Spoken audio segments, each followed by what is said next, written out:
تاریخ میں ایران اور روم کی سلطنتوں کو بڑی اہمیت حاصل ہے۔ ایران جس کو تاریخ میں فارس بھی کہا گیا ہے۔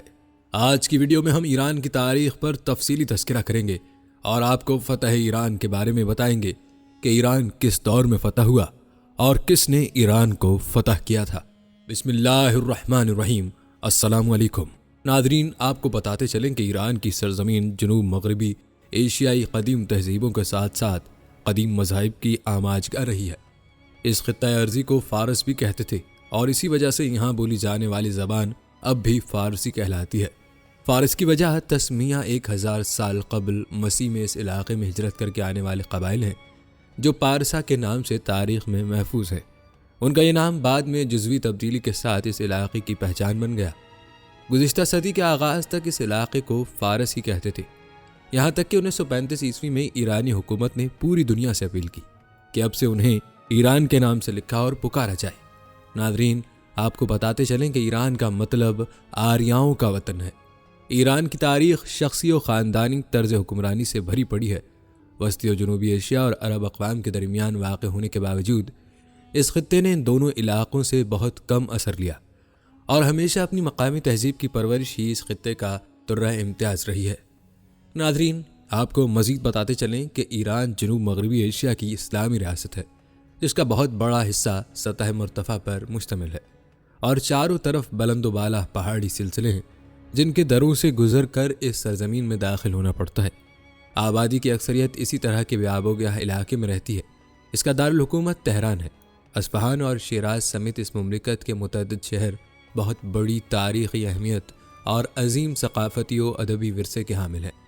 ان شہروں کی سرزمین اور اس پر بنی عمارتوں میں صدیوں کی تاریخی یادداشتیں دفن ہیں اور یہ علاقے تاریخ کے کتنے ہی عروج و زوال کی داستانیں لیے نہ صرف یہ کہ خاموش کھڑے ہیں بلکہ اس سے زیادہ تاریخی اسرار و رموز کو محفوظ کرنے کے منتظر ہیں۔ ناظرین، ایران کی قدیم تاریخ کو 3 ادوار میں تقسیم کیا جاتا ہے۔ قبل از تاریخ کا دوسرا کم و بیش 1,00,000 سال قبل مسیح کا ہے، جب یہاں پر انسانی قدموں کی چاپ پہلی دفعہ سنائی دینے لگی۔ اخامنشی دور کا سورج طلوع ہونے پر دوسرے دور کا اختتام ہوتا ہے اور خود اخامنشی دور ایرانی قدیمی تاریخ کا آخری دور ہے جو 6 صدی قبل مسیح سے شروع ہو کر 4 صدی قبل مسیح تک جاری رہتا ہے۔ ایرانی قدیم تاریخ کا یہ آخری دور علم و آگہی کا دور کہلاتا ہے، جب ایران میں تعلیم و تعلم کا آغاز ہوا اور ایران کی تاریخ لکھی جانے لگی۔ اس دور میں ایرانی حکمرانوں کی قلمرو میں بھی اضافہ ہوا اور وسطی ایشیائی ریاستوں تک ایران کی حدود پہنچنے لگی۔ ناظرین، کہا جاتا ہے کہ ایرانی قدیم ادوار کی تاریخ کا ماخذ زیادہ تر قدیم تاریخی عمارات ہی ہیں، لیکن اخامنشی دور کی تاریخ کی مکمل تحریری شہادتیں میسر ہیں۔ ناظرین، کم و بیش 600 قبل مسیح میں زرتشت نامی معلم اخلاق نے شمال مشرقی ایران میں اپنی تعلیمات کے پرچار کا آغاز کیا۔ یہ اخامنشی دور اقتدار تھا۔ اس نے سچ بولنے اور جھوٹ سے بچنے کی تعلیم دی۔ احور مزدہ نامی خدا کی پوجا اس کی تعلیمات میں شامل ہے، لیکن بنیادی طور پر اس کا مذہب اخلاقیات کا ہی مرقع ہے۔ اس سے پہلے بھی ایرانیوں کے ہاں ایک مذہب کے خد و خال پائے جاتے تھے۔ زرتشت نے پرانے مذہبی عقائد و معاشرتی رسومات کی اصلاح کا کام بھی کیا۔ اس نے جانوروں کی قربانی سے منع کیا اور اپنے ماننے والوں کے دلوں میں آگ کی اہمیت اجاگر کی۔ ناظرین، روایات یہ بتاتی ہیں کہ زرتشت نے آگ کی پوجا تو نہیں کی، لیکن اس کے ہاں آگ سب سے بڑا اور اعلیٰ درجے کا سچائی کا مظہر ہے۔ کہا جاتا ہے کہ اخامنشی حکمرانوں نے زرتشت کے مذہب کو جزوی طور پر قبول کیا اور اس کے کیلنڈر کو مملکت میں رائج کیا۔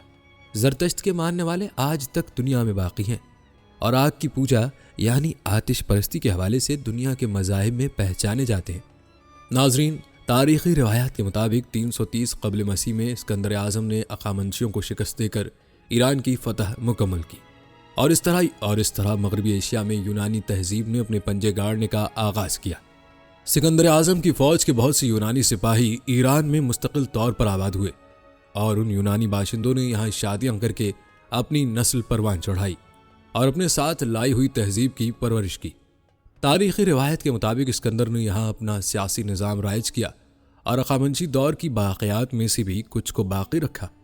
ناظرین، کہتے ہیں تسخیر ایران کے بعد بہت جلد سکندر اعظم اس دار فانی سے کوچ کر گیا اور ایران میں 4 صدی قبل مسیح کے ختم ہوتے ہوتے یونانیوں کا سورج بھی غروب ہو چکا تھا اور ساسانیوں نے یونانی مقبوضات پر اپنا تسلط جما لیا تھا، اور ایران میں مسلمانوں کی آمد تک ساسانی نام کے حکمران اقتدار میں رہے۔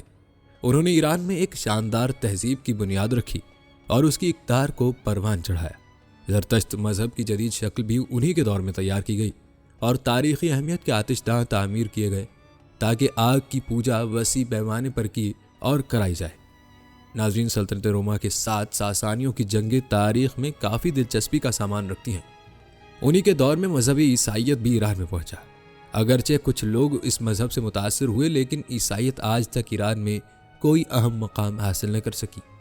اس کے برعکس ایران کے پڑوسی ممالک میں اس مذہب کے ماننے والوں کی ایک کثیر تعداد ہمیشہ موجود رہی ہے۔ اس دور کا ایک اور قابل ذکر امر مانی نامی 216 سے 274 عیسوی فلسفی کی آمد ہے۔ یہ پارتھیوں کی اولاد میں سے تھا اور بیبلونیا کا رہنے والا تھا۔ اس کی تعلیمات زیادہ تر روحانی نظریات اور بہت گہرے فلسفوں پر مبنی تھی۔ کہتے ہیں مانی نے اپنے لیے دعویٰ کیا کہ وہ حضرت موسیٰ اور حضرت عیسیٰ علیہ السلام کی تعلیمات کی تکمیل کے لیے ہے۔ اس نے زرتشت اور بائبل کی تعلیمات کو یکجا کر کے ایک نیا مذہب بنانے کی کوشش بھی کی۔ ہندوستان سے واپسی پر اس نے پہلے ایک معلم اخلاق کی حیثیت سے اپنے کام کا آغاز کیا، لیکن بہت جلد اسے اپنے ماننے والوں کی ایک کثیر تعداد میسر آ گئی، یہاں تک کہ بادشاہ شاپور نے بھی اسے مان لیا اور اسے ایک نبی کا مقام میسر آ گیا۔ اس نے بادشاہ کو اپنی تعلیمات پر مبنی ایک کتاب شہبرگان بھی پیش کی، لیکن اس کی تعلیمات کو قبول عام حاصل نہ ہو سکا اور اس کا فلسفہ کتابوں میں دفن ہو کر رہ گیا۔ ناظرین، یاد رہے کہ طلوع اسلام کے وقت ساسانی حکمران ایران کے تخت پر جلوہ گر تھے۔ صلح حدیبیہ کے بعد جب محسن انسانیت صلی اللہ علیہ وآلہ وسلم نے دیگر بادشاہوں کی طرح ایران کے بادشاہ کسریٰ پرویز کو بھی دعوتی خط لکھا تو وہ خط کے اوپر اپنے نام کی بجائے اللہ تعالیٰ کا نام دیکھ کر سیخ پا ہو گیا اور خط کو چاک کر دیا۔ اس نے اپنے یمنی گورنر بازان کو حکم بھیجا کہ اس نبی صلی اللہ علیہ وآلہ وسلم کو گرفتار کر کے اس کے دربار میں پیش کیا جائے۔ بازان مدینہ پہنچا اور مسلمان ہو گیا۔ اسے محسن انسانیت صلی اللہ علیہ وآلہ وسلم نے خبر دی کہ آج رات تمہارا بادشاہ قتل ہو گیا ہے۔ اس نے بعد میں اس سچی خبر کی تصدیق بھی کر لی۔ محسن انسانیت صلی اللہ علیہ وآلہ وسلم نے پیشن گوئی کی کہ جس طرح پرویز نے میرا خط چاک کیا ہے، اسی طرح اس کی سلطنت بھی ٹکڑے ٹکڑے ہو جائے گی۔ یاد رہے کہ اس سے پہلے بھی غزوہ خندق کے موقع پر آپ نے فرمایا تھا کہ مجھے قیصر و کسریٰ کی کنجیاں دی گئی ہیں، اور آپ کی پیش گوئی بعد میں پوری ہوئی۔ امیر المؤمنین حضرت عمر رضی اللہ تعالیٰ عنہ کے دور میں ایران اسلامی ریاست کا حصہ بنا۔ حضرت عمر رضی اللہ تعالیٰ عنہ چاہتے تھے کسی طرح ایران سے ٹکر نہ ہو، اور اکثر فرمایا کرتے تھے کہ کاش ہمارے اور ایران کے درمیان آگ کا پہاڑ ہوتا۔ لیکن عراق کے جو علاقے ایرانی سلطنت سے مسلمانوں نے چھین لیے تھے، شاہ یزدگی ایرانی بادشاہ ان کے حصول کے لیے مسلسل تگ و دو کرتا رہا، اور مسلمان افواج اس سے ہمیشہ برسر پیکار رہی۔ اس مسئلے کے مستقل حل کے لیے اکابر صحابہ و اہل بیت مطہرین نے حضرت عمر رضی اللہ تعالی عنہ کو ایران پر لشکر کشی کا مشورہ دیا۔ حضرت عمر رضی اللہ تعالی عنہ خود اس بڑی کارروائی کی قیادت کرنا چاہتے تھے، لیکن حضرت علی کرم اللہ وجہہ نے انہیں مرکز چھوڑنے سے منع کر دیا۔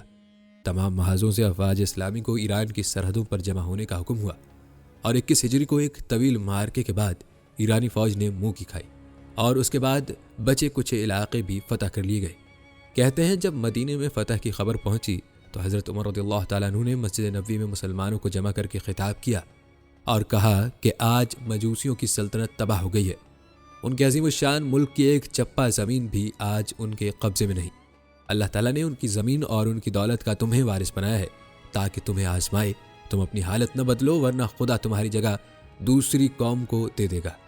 ہم ایران کی تاریخ کے اہم پہلوؤں پر تفصیلی تذکرہ کریں گے اور اس تاریخ کے بعض اہم کرداروں کے بارے میں بھی آپ کو بتائیں گے، لہٰذا ویڈیو کو آپ نے اسکپ نہیں کرنا۔ ناظرین، آئیے اب آپ کو دور نبوت میں ایران کے حالات کے بارے میں تفصیل بتاتے ہیں کہ اس دور میں ایران کے حالات کیا تھے اور کس طرح سے صحابہ کے دور میں دنیا کی اس وقت کی سپر پاورز ایران اور روم فتح ہوئے۔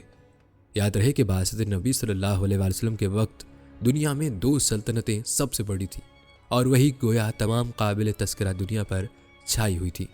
ایک روم کی سلطنت اور دوسری ایرانی شہنشاہیت۔ اس وقت دنیا میں صرف 2 ہی تمدن تھے، اور آدھی دنیا پر رومی تمدن چھایا ہوا تھا اور آدھی پر ایرانی۔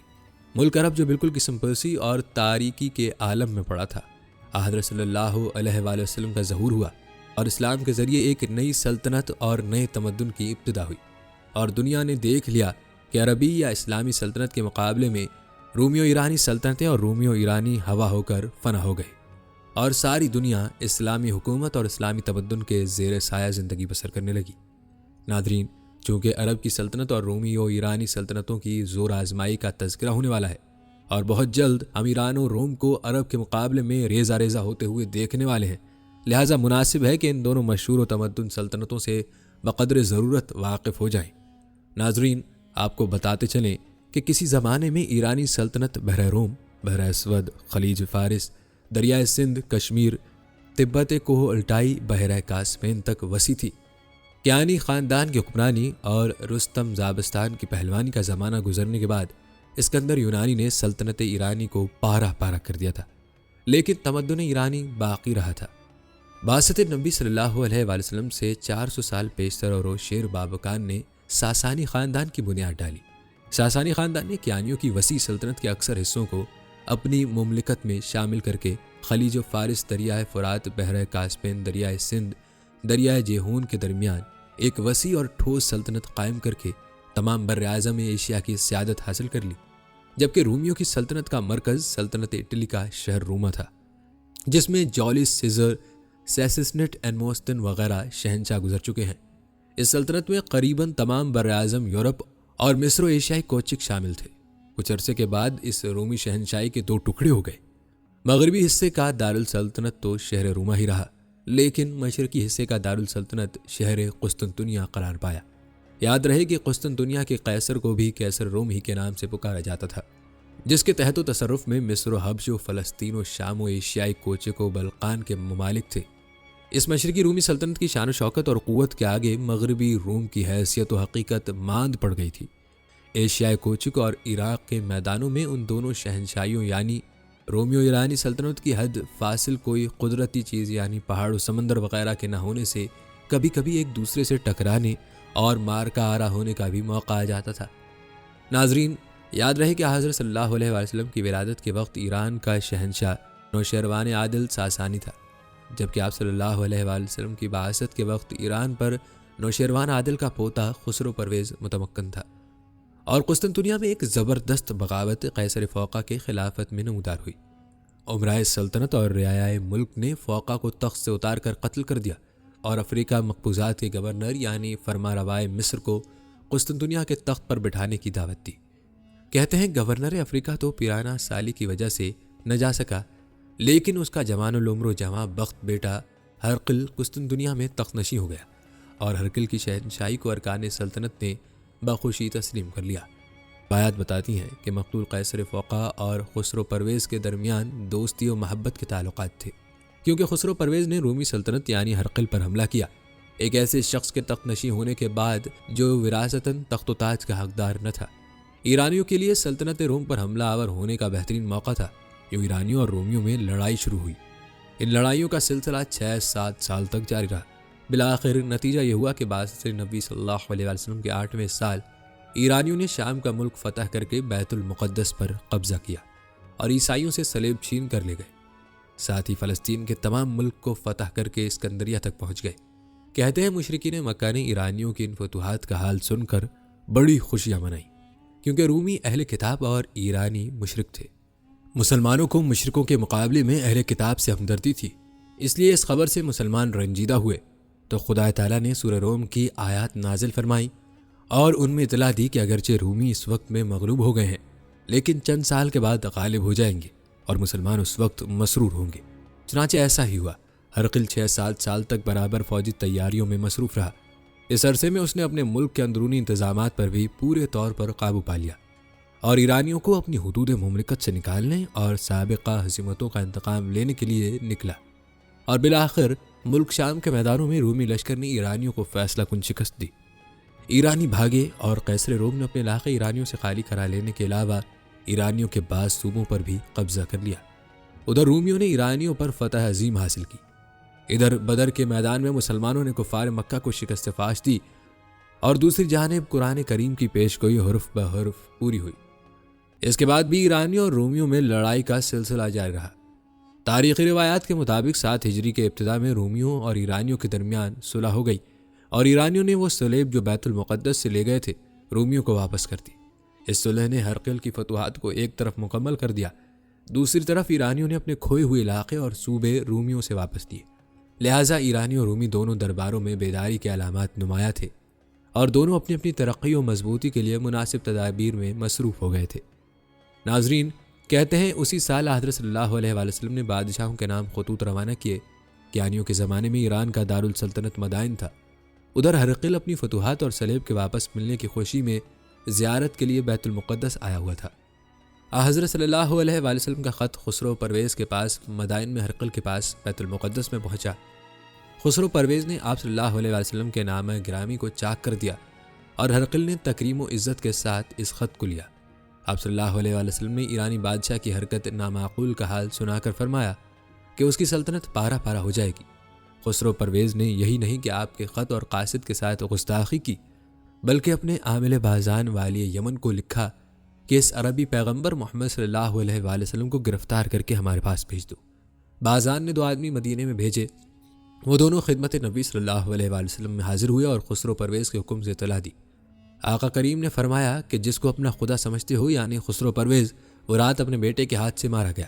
یہ دونوں جب بازان کے پاس پہنچے تو وہاں مدائن سے اطلاع پہنچی کہ خسرو پرویز کو اس کے بیٹے شیرویہ نے قتل کر دیا ہے۔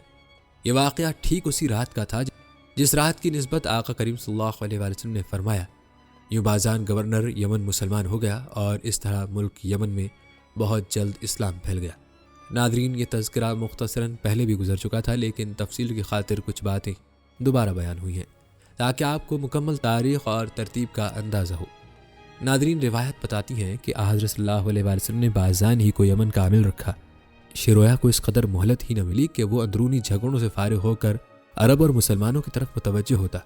چند روز کے بعد اس کی جگہ اس کا کمسن بچہ تخت ایرانی پر بٹھایا گیا، جس کا نام اردشیر تھا۔ کہا جاتا ہے کہ اس کمسن اردشیر کو ایرانی سے بسالار شہریار نامی نے چند مہینے کے بعد قتل کر کے خود تخت سلطنت پر جلوس کیا۔ چند روز کے بعد ارکان سلطنت نے اس کو قتل کر کے شیرویہ کی بہن اور خسرو پرویز کی بیٹی بوران کو تخت پر بٹھایا، جو صرف 1 سال چند ماہ حکمران رہی اور اسی کے زمانے میں حضرت صلی اللہ علیہ وآلہ وسلم نے وفات پائی۔ بوران کے بعد کئی نوعمر لڑکے اور عورتیں یک کے بعد دیگرے تخت نشین ہوئیں۔ آخر میں یزدجر تخت نشین ہوا، جس کے زمانے میں ایران پر مسلمانوں کا قبضہ ہوا۔ ناظرین، تاریخ اس بات کی گواہ ہے کہ جس روز سے خسرو پرویز نے نام نبوی چاک کیا تھا، اسی روز سے ایرانی سلطنت کا قصر رفیع قدرتی طور پر منہدم ہونا شروع ہو گیا تھا اور ایران کے تخت پر بجائے ملک گیر و ملکدار عالی ہمت بادشاہوں کے لڑکوں اور عورتوں نے قبضہ پا لیا تھا۔ ایرانی سلطنت کے قبضے سے اس کا ایک صوبہ یعنی یمن کا ملک نکل چکا تھا، اس لیے ایرانیوں کو مسلمانوں سے اور بھی زیادہ عداوت ہو گئی تھی۔ یاد رہے کہ ایرانی مشرک ہونے کی وجہ سے زیادہ متکبر و مغرور تھے، لہٰذا وہ عربوں کو زیادہ حقیر سمجھ کر ان کی قوت و استقلال کی خبریں سن کر زیادہ بے چین اور مسلمانوں کے استحصال پر زیادہ آمادہ تھے۔ لیکن قدرت نے ان کو اس طرح اندرونی جھگڑوں اور بادشاہوں کے عزل و نصب کی مصیبتوں میں گرفتار کر دیا تھا کہ ملک عرب کی طرف جلدی متوجہ نہ ہو سکتے تھے۔ لیکن منافقین مدینہ اور یہودان مدینہ نے جو جلا وطن ہونے تھے، تواتر دربار مدائن میں اپنے زبان اور چالاک ایلچی بھیج کر ایرانیوں کو مدینے پر چڑھائی کرنے کے لیے ابھارا۔ دوسری طرف ان لوگوں نے ہرقل کے دربار میں بھی اسی قسم کی کوششیں شروع کر رکھی تھی۔ ناظرین، تاریخی روایات کے مطابق ہرقل کا دربار چونکہ اندرونی جھگڑوں سے پاک تھا، لہٰذا ان کو وہاں زیادہ کامیابی حاصل ہوئی۔ ملک شام کے جنوبی حصے میں عرب قوم کے لوگ آباد تھے اور ان کی بہت سی چھوٹی چھوٹی خود مختار ریاستیں قائم تھیں۔ عربی لوگ عیسائی مذہب اختیار کر چکے تھے اور عرب مستنصرہ کے نام سے مشہور تھے۔ عرب مستنصرہ کی خود مختار ریاستوں سے ہرقل کے دوستانہ و ہمدردانہ تعلقات تھے۔ جب کبھی ان عرب مستنصرہ کی ریاستوں پر ایرانیوں نے حملے کیے تھے تو قیصر قسطنطنیہ نے ان کی مدد و حفاظت پر آمادگی ظاہر کی۔ اس لیے یہ لوگ اور بھی مجبور تھے کہ اپنے آپ کو قیصر روم کی حمایت میں رکھیں۔ چونکہ عرب نسل ہونے کے سبب یہ لوگ زیادہ بہادر تھے، اس لیے قیصر روم ان کے وجود کو زیادہ قیمتی سمجھتا تھا اور ضرورت کے وقت ان کی جنگجوئی قابلیتوں سے فائدہ اٹھایا کرتا تھا۔ ناظرین، یاد رہے کہ ملک عرب میں جو ایک اسلامی سلطنت قائم ہو چکی تھی، اس اسلامی سلطنت اور قیصر روم کی سلطنت کے درمیان عرب مستنصر کی ریاستیں حد فاضل تھیں۔ چونکہ یہ ریاستیں سب عیسائی مذہب رکھتی تھیں، اس لیے کہا جا سکتا ہے کہ رومیوں اور عربوں کے درمیان تو ایک حد فاصل تھی، لیکن اسلامی سلطنت اور عیسائی حکومت کے درمیان کوئی حد فاصل نہ تھی۔ یوں حیات نبی صلی اللہ علیہ وآلہ وسلم میں جب عیسائی ریاستوں اور مسلمانوں کے درمیان مقاتلے کی نوبت پہنچی تو ایک طرف ان اعراب مستنصرہ نے ہرقل سے مدد کی درخواست کی، دوسری طرف منافقوں اور یہودیوں کی ریشہ دوانیوں نے دربار ہرقل کو مسلمانوں کی بےغنی پر آمادہ و مستعد کیا۔ حضرت صلی اللہ علیہ وآلہ وسلم نے جس زمانے میں ہرقل کے پاس خط بھیجا تھا، اسی زمانے میں بصرہ و دمشق کے رئیسوں کی طرف بھی خط روانہ کیے تھے، لیکن ان دونوں نے حضرت صلی اللہ علیہ وآلہ وسلم کے ایلچیوں کے ساتھ برا برتاؤ کیا تھا۔ چنانچہ بصرہ کے حاکم شرجیل نے تو حضرت صلی اللہ علیہ وآلہ وسلم کے ایلچی حارث رضی اللہ تعالیٰ عنہ کو شہید کر دیا تھا، اور حضرت صلی اللہ علیہ وآلہ وسلم حضرت زید بن حارث کو شرجیل بن عمرو غسانی سے حضرت حارث کا انتقام لینے کے لیے روانہ کیا، اور جنگ معطا میں حضرت زید رضی اللہ تعالیٰ عنہ، حضرت جعفر رضی اللہ تعالیٰ عنہ، حضرت عبداللہ بن رواحہ رضی اللہ تعالیٰ عنہ شہید ہوئے، اور حضرت خالد بن ولید رضی اللہ تعالیٰ عنہ نے لڑائی کی حالت کو سنبھالا۔ اس جنگ میں ہرقل کی فوجوں نے شرجیل غسانی کی حمایت میں مسلمانوں کا مقابلہ کیا، اور رومیوں نے اس کے بعد ملک عرب پر چڑھائی کی۔ آپ صلی اللہ علیہ وسلم کو خود چشمہ تبوک تک لشکر لے کر جانا پڑا، البتہ اس وقت رومی سامنے سے ٹل گئے اور کوئی بڑی لڑائی نہ ہوئی، بلکہ انہیں اعراب مستنصرہ کی ریاستوں سے جزیہ لے کر اور ان پر روب قائم کر کے حضرت صلی اللہ علیہ وآلہ وسلم واپس تشریف لائے تو خبر سنی کہ ہرقل ملک عرب پر حملے کی تیاری کر رہا ہے اور سرحد شام پر فوجیں جمع ہو رہی ہیں۔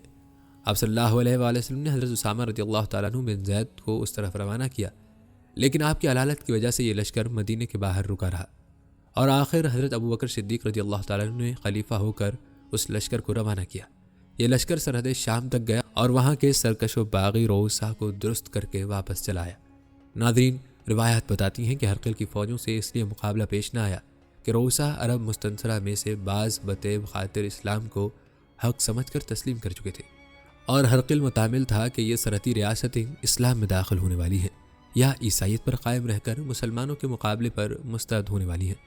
محض ان ریاستوں کی وجہ سے جو کوئی بار اسلامی طاقت کے نظارے دیکھ چکی تھی اور اصول اسلامی سے واقف ہو کر اسلام کی طرف مائل نظر آتی تھی، ہرقل کو لڑائی کے لیے اقدام میں تعامل تھا۔ وہ خود بھی اسلامی صداقت کا دلی طور پر معترف تھا، لہٰذا ایک طرف مسلمانوں کی ترقی اس کے زوال سلطنت کا پیغام تھا اور وہ مسلمانوں کی طاقت کو پیش از خطرہ مٹا دینا چاہتا تھا، دوسری طرف چونکہ اس کو انجام اور نتیجہ نظر آتا تھا، لہٰذا آئندہ بہترین موقع کے انتظار میں وہ جنگ کو ٹالتا تھا۔ بہرحال وہ ہرقل جو ایرانیوں کی عظیم الشان شہنشاہیت کو نیچا دکھا چکا تھا، وہ ہمتاً اسلامی طاقت کے برباد کرنے کی طرف متوجہ تھا اور کسی مناسب موقع کو ہاتھ سے گنوا دینے والا تھا۔ لیکن ناظرین، ہوتا وہی ہے جو رب کائنات کو منظور ہوتا ہے۔ ناظرین، آپ ملاحظہ کر چکے ہیں کہ یمن جو ایرانی سلطنت کے ماتحت تھا، اس کا گورنر بازان آپ صلی اللہ علیہ وآلہ وسلم کی پیشگوئی کی سچائی سے متاثر ہو کر ایمان لے آیا تھا اور پورا یمن مسلمان ہو گیا تھا۔ یوں ایرانی سلطنت کے ہاتھ سے ایک انتہائی زرخیز صوبہ نکل گیا اور یہ یقینی امر تھا کہ ایرانی اسے واپس لینے کے لیے جنگ کریں گے۔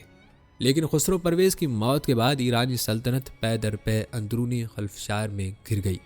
یہ ایک دفعہ پھر اللہ تعالیٰ کی طرف سے مسلمانوں کی مدد تھی کہ وہ ایرانیوں کے حملے سے قبل ہی ان تمام بغاوتوں سے نمٹ لیں جو رسول اللہ صلی اللہ علیہ وآلہ وسلم کے انتقال کے فوراً بعد رونما ہوئی۔ ان میں فتنہ ارتداد، جھوٹے نبیوں کا اٹھنا اور منکرین زکوٰۃ سب کی بغاوتیں شامل تھیں۔ چنانچہ سیدنا ابو بکر کی قیادت میں مسلمانوں نے جلد ہی ان تمام فتنوں کا سر کچل دیا، مگر سیدنا ابو بکر کی دور رس نگاہیں یہ دیکھ چکی تھیں کہ جنگ عربوں کی خصلت میں شامل ہے۔ عام عرب کسان نہیں تھے، بلکہ ان کا پیشہ ہی جنگی کارروائی کر کے لوٹ مار کرنا تھا۔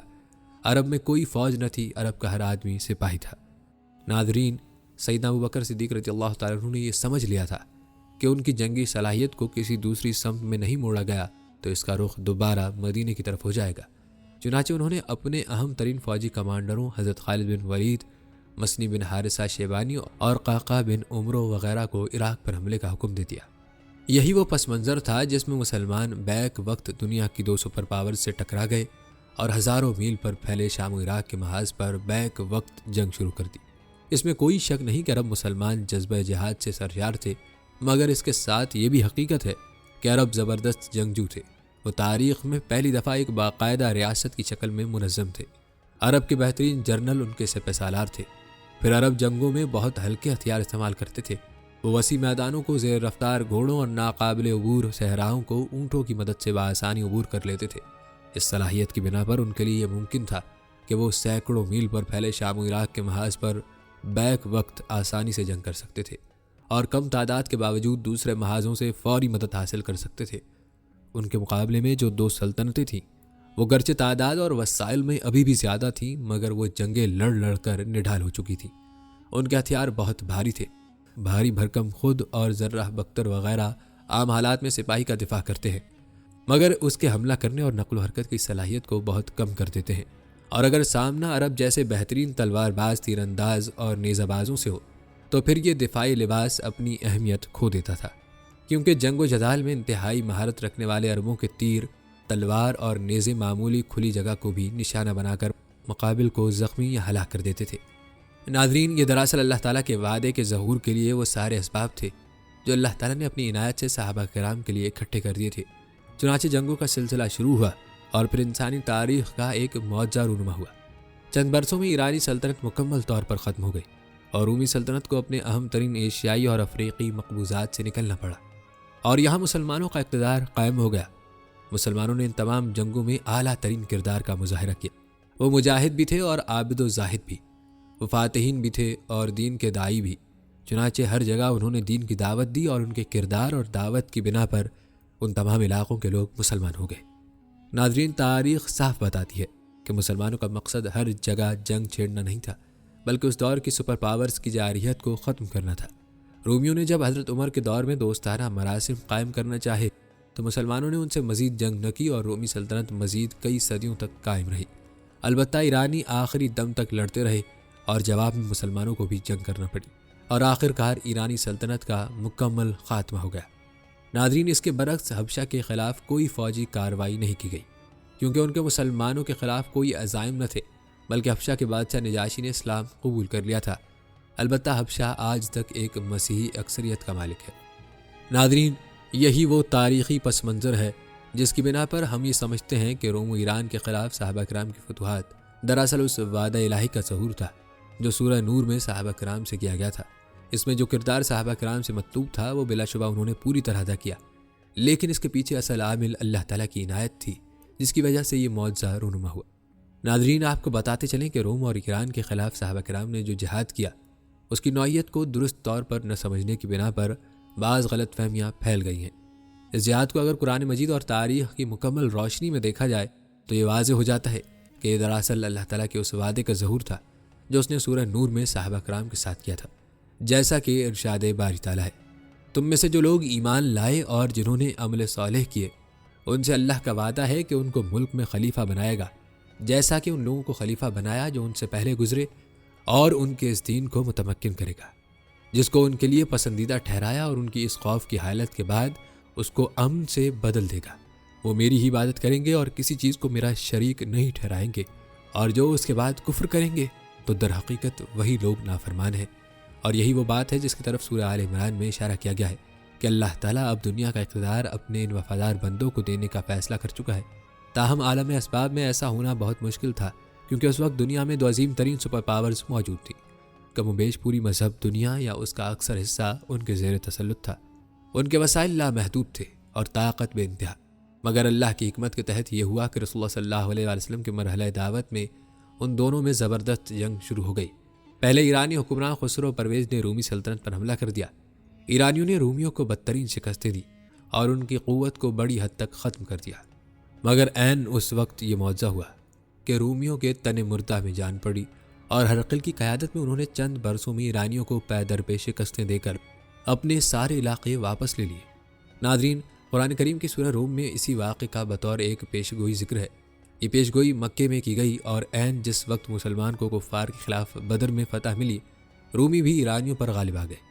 بالآخر ان میں صلح ہو گئی۔ اس کی وجہ یہ تھی دونوں لڑتے لڑتے تنگ آ گئے تھے، اور باہمی جنگوں کی بنا پر روم و ایران دونوں کی فوجی قوت بری طرح کمزور ہو چکی تھی، اور آخر کار خلافت راشدہ میں ایرانی سلطنت کے پرخچے اڑ گئے اور رومی سلطنت کے دست و بازو کاٹ دیے گئے، جس کا تفصیلی تذکرہ آپ ملاحظہ کر چکے ہیں۔ ناظرین، یہ دراصل اللہ کی خصوصی اسکیم کی بنا پر ہوا، جس میں مسلمانوں کے ساتھ جنگ سے قبل ہی ان کی قوت بڑی حد تک ختم کی جا چکی تھی، اور گویا کہ یہ طے کر دیا گیا تھا کہ اب ان کے علاقے مسلمانوں کو انعام میں دے دیے جائیں گے۔ ناظرین، فتح ایران کے اس تذکرے میں مسلمانوں کے لیے اصل سبق یہ ہے کہ مسلمان اپنے اندر ایمان و اخلاق کی شمع روشن کریں۔ اس کے بعد اللہ نے چاہا تو ان کے لیے بھی نصرت الہی کا ظہور ہوگا، جیسے صحابہ کے لیے ہوا تھا، اور وہ بھی وقت کی سپر پاور کا مقام پالیں گے۔ ناظرین، آپ نے ایران کی فتح کی تفصیل ملاحظہ کی۔ اب آپ کو ایران کی تاریخ سے کچھ اہم واقعات کے بارے میں بتاتے ہیں جو ایران کی تاریخ میں اہمیت کے حامل ہے۔ سب سے پہلے بات کرتے ہیں ساسانی سلطنت کی، اور آپ کو ایرانی تاریخ کے سلطان اردشیر کے بارے میں بتاتے ہیں۔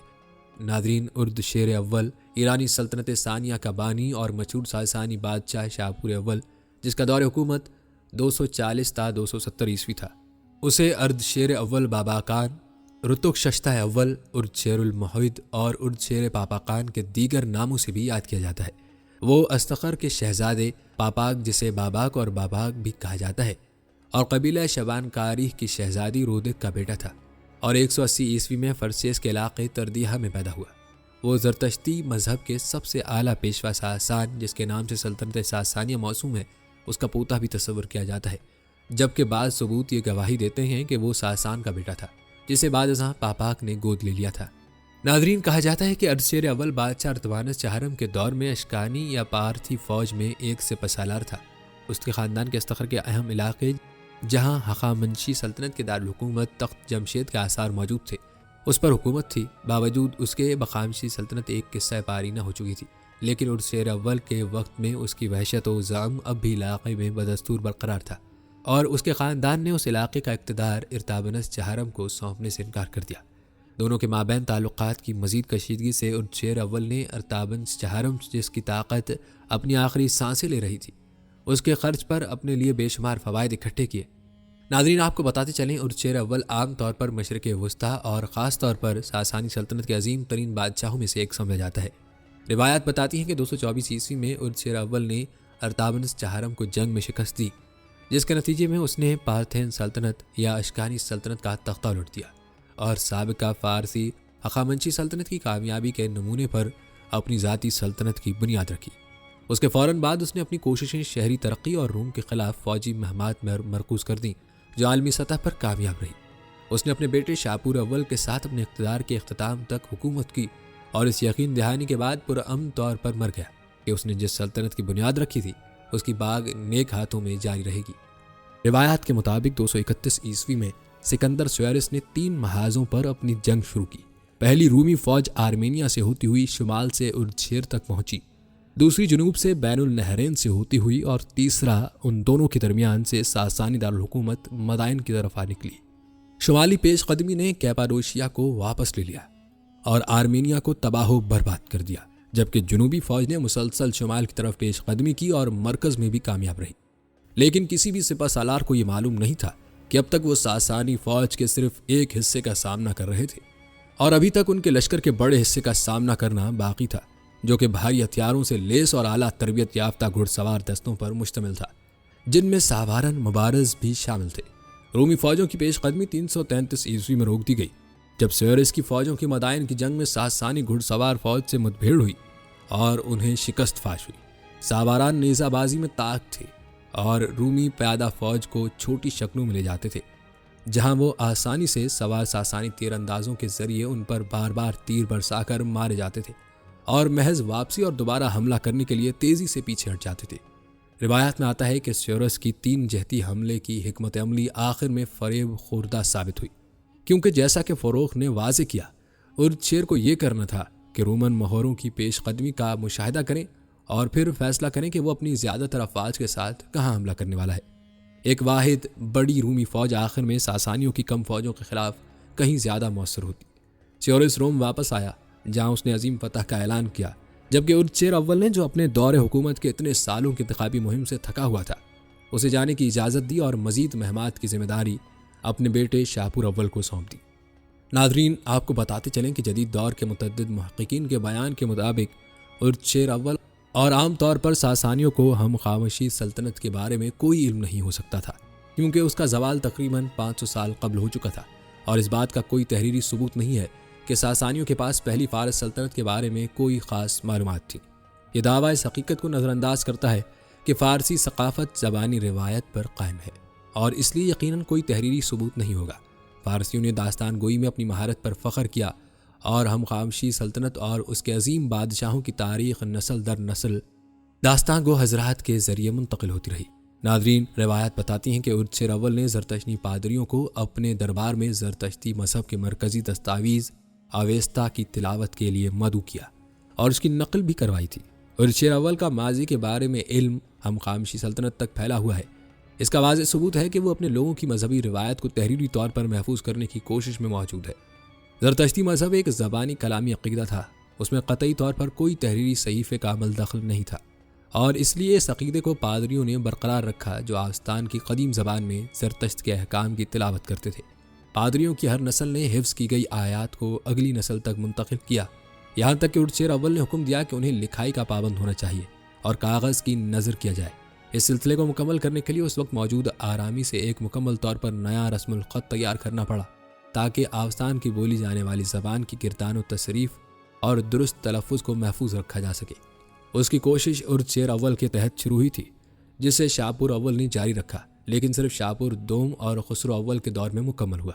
ارچیر اول کے ماضی کو محفوظ کرنے کے نظریے نے اویستا کو وقت کے ساتھ تحلیل ہونے سے بچایا، خاص طور پر جب کوئی 7ویں صدی عیسوی کے مسلم عرب حملوں کے بعد ہونے والی زرتشتی مذہب کی بردہداری پر غور کرتا ہے۔ جب اسلام کی بالادستی قائم کرنے کی کوشش میں بہت سے زرتشتی متون متن کو تباہ کر دیا گیا تھا۔ اگر عقیدہ زبانی کلامی روایت بنی رہتی تو زرتشتی پادریوں کے قتل عام نے اسے ہمیشہ کے لیے خاموش کر دیا ہوتا، لیکن جیسا کہ یہ تھا، اوستا کو تحریری طور پر محفوظ کیا گیا اور یہ آج بھی زرتشت کے زندہ مذہب کا ایک لازمی حصہ ہے۔ ناظرین، بنیادی ذرائع سے یہ بات کافی حد تک واضح نظر آتی ہے کہ ارچیر اول اپنے لوگوں کی تاریخ کو اچھی طرح جانتا تھا اور اس نے اپنی سلطنت کے لیے بہترین کام کرنے والی چیزوں کو برقرار رکھ کر اس سے بھرپور فائدہ اٹھایا اور دوسرے پہلوؤں کو ترک کر دیا جو خود کو غیر مؤثر ثابت کر چکے تھے۔ ساسانی سلطنت کے سب سے زیادہ متاثر کن پہلوؤں میں سے ایک ہمیشہ ماضی کی بہترین چیزوں کو برقرار رکھنے، اس میں بہتری لانے اور دیگر عناصر کو ترک کرنے کی سوچ اور نظریہ رہا ہے۔ انہی اصولوں کو مد نظر رکھتے ہوئے ارچیر اول نے تعمیراتی منصوبوں کا آغاز کیا جو تخت جمشید جیسے ہم خاشمی شاہکار کی شان و شوکت کی عکاسی کرتے تھے، لیکن اس کے ساتھ ہی محراب جیسی اشکانی اختراعات کا استعمال کرنے کا آدیش دیا۔ پارتھین فن تعمیر نے گولیت پر زور دیا، جس سے کاملیت اور استحکام کی رمز بندی ہوتی تھی، اور ارچیر اول کے کاموں نے اس روایت کو جاری رکھا۔ اس نے رومی فن تعمیر سے گنبد کا تصور بھی مستعار لیا، لیکن کسی عمارت کی چوٹی پر قائم گنبد کے بجائے یہ زمین سے اوپر کی طرف بڑھتا ہے، جسے اکثر محراب کا سہارا حاصل ہوتا ہے۔ واضح طور پر ارچیر اول نے کون کون سے موجودہ کھنڈرات پر کام کروایا تھا جو آج تک موجود ہے، اس کا اندازہ لگانا مشکل ہے، لیکن یہ خیال کیا جاتا ہے کہ اس کے بیٹے نے اپنا نقطہ نظر جاری رکھا اور ممکنہ طور پر تمدائن میں تاج کسریٰ عظیم محراب شاپور اول کے تحت اس کے والد کے نظریے کی طرز پر تعمیر کیا گیا تھا۔ ناظرین، روایت بتاتی ہیں کہ ارچیر کے دور حکومت کی سب سے مشہور تعمیراتی اختراعات میں سے ایک مینار کی ترقی تھی، جس نے گنبد کے تصور کو بلندی تک پہنچایا۔ کسی عمارت کے اوپر ایک سادہ گنبد کے بجائے مینار نے اپنی چوٹی سے اونچائی کو بڑھایا اور آرائش کے ذریعے عمارت کی عظمت میں اضافہ کیا۔ مشرق وسطیٰ کے مینار جو آج تقریباً مسلم عربی فن تعمیر کے مترادف ہیں، اصل میں فارسی تھے اور ارچیر اول کے دور حکومت کے زمانے کے تھے۔ ناظرین، روایات کے مطابق ارچیر اول کے والد اور ممکنہ طور پر دادا دونوں زرتشتی اعلیٰ پادری رہ چکے ہیں، جو کہ دیوتا اہورا مزدا کے لیے وقف آتش قدا جات کی دیکھ بھال کے ذمہ دار تھے۔ ارچیر اول نے اسی نسبت سے بغیر کسی جھجک کے زرتشتی مذہب کو ریاستی مذہب بنایا، لیکن مذہبی رواداری کی ہم خامشی پالیسی کو مد نظر رکھتے ہوئے دوسرے مذاہب کو عبادت کرنے کی اجازت دی، جیسا کہ وہ مناسب سمجھتے تھے۔ ایسا معلوم ہوتا ہے کہ ارچیر اول اتنا روادار نہیں تھا جتنا شاید سائرس اعظم ذوالقرنین یا دارا اول جیسے ہم خامشی بادشاہوں میں تھا، جیسا کہ کچھ شواہد موجود ہیں کہ غیر زرتشتیوں کو ارچیر اول کے عقیدے سے کم حقوق دیے گئے تھے، لیکن یہ رجحان شاپور اول کے دور حکومت میں اس کے برعکس ہو گیا تھا۔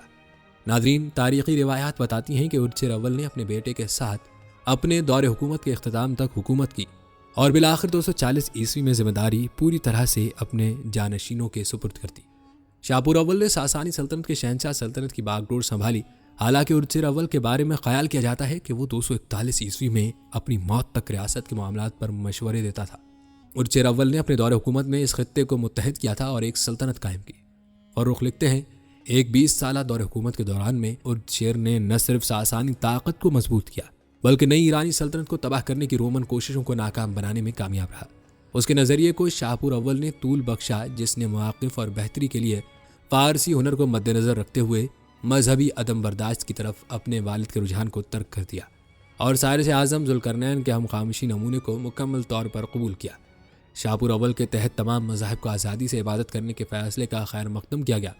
شاپور اول اپنے والد کی طرح بھی ساسانی بادشاہوں میں سب سے بڑے مانے جاتے ہیں، لیکن اس کے دور حکومت کی اطلاع سلطنت کے پہلے بادشاہ اور بانی نے دی تھی، جس کی متاثر کن صلاحیتوں میں یہ دیکھنے کی صلاحیت شامل تھی کہ کیا کرنا ہے، اور اس میں اس تصور کو حقیقت بنانے کے لیے درکار مہارت اور ہمت بھی موجود تھی۔ ناظرین، یہ تھے چند حالات و واقعات ایران کی تاریخ سے جو کہ ساسانی سلطنت کے دور کے تھے، جو آپ نے فتح ایران اور ایران کی اسلامی تاریخ کے ساتھ ملاحظہ کیے۔ ناظرین، کمنٹ سیکشن میں اپنی رائے کا اظہار ضرور کریں اور بتائیں کہ آپ اگلی ویڈیو کون سے اسلامک ٹاپک پر دیکھنا چاہتے ہیں۔ آپ کی قیمتی رائے ہمارے لیے بہت اہمیت رکھتی ہے، اور جانے سے پہلے ویڈیو کو شیئر ضرور کیجیے گا۔ ہم یہ امید کرتے ہیں کہ آپ کو ہماری آج کی ویڈیو پسند آئی ہے۔ ویڈیو پسند آئے تو اس کو لائک کریں اور کمنٹ میں اپنی رائے کا اظہار ضرور دیں، اور چینل کو سبسکرائب بھی کرنا مت بھولیے گا۔ ملتے ہیں اگلی ویڈیو میں، تب تک کے لیے اللہ نگہبان۔